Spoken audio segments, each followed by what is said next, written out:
In this video, there's a couple of things we're going to accomplish. One is we're going to change the tiling of our bricks, because right now our bricks are just a little bit huge. We're also going to take a look at creating a material instance constant of our final material. So let's start off with the tiling issue. Now this is a really easy fix, and if you are making this material strictly for BSP surfaces, you may not need to worry about this because you can always change the scaling of a texture, and you could use texture placement mode as well. But if you ever wanted to put this on a static mesh, changing the tiling might be nice. So let's open up the content browser, open up our material, and we've already seen this done once. In fact, we've already got a text coordinate node here. I could just duplicate that, but let's grab another one. So I'm going to right-click, go under coordinates, and grab a texture coordinate.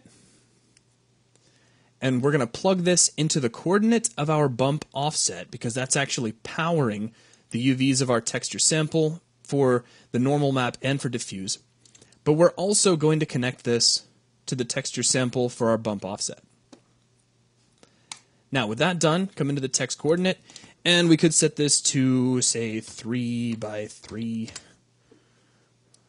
Let's go ahead and update our settings. And we'll close out of the material editor, close out of the content browser, and now our bricks are much smaller. That's great.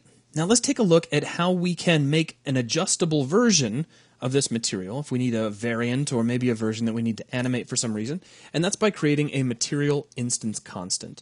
So back here inside the content browser, I'm going to right-click and go to New Material Instance Constant. Now the package is demo materials. Let's put this in the materials group.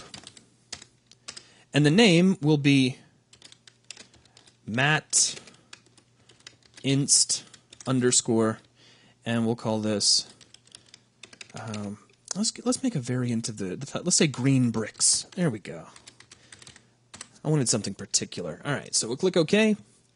And this is what you get by default. So it looks like just a blank material.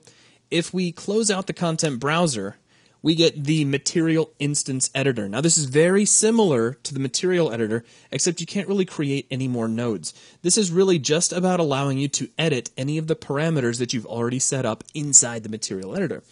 So let's minimize this for just a moment. Let's get back over to the content browser, and I'm going to select our original material. So m_brick demo.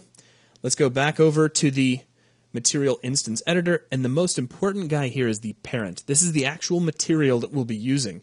So with our base material selected, I'll click Use Selected Object in Browser, and there we go.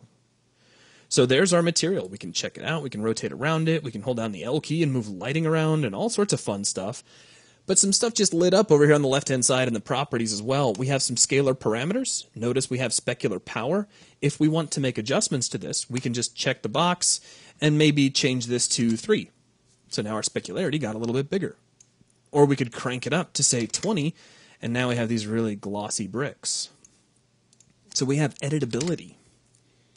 And we can expand vector parameter, and you see we have brick color and specular color. So let's take our brick color, check the box, and we'll click the little magnifying glass next to it, and let's pick some shade of green and click OK. And now we have green bricks. And it only makes sense if we also update the specular color and choose some shade of green. Now those are really green bricks. I mean, maybe in the real world you might want to desaturate that a little bit. There we go. So now we have some green bricks. Now when you're done, you can just close this out and drag and drop this onto any surface you like, and now we have a green variant. The cool thing about using material instances is that they can be updated using Kismet or Matinee, which we actually take a look at in the videos over Kismet and Matinee. So you get to see how to do that as you take a look at those lessons. So that is going to wrap things up for the materials section and this video. Thanks a lot.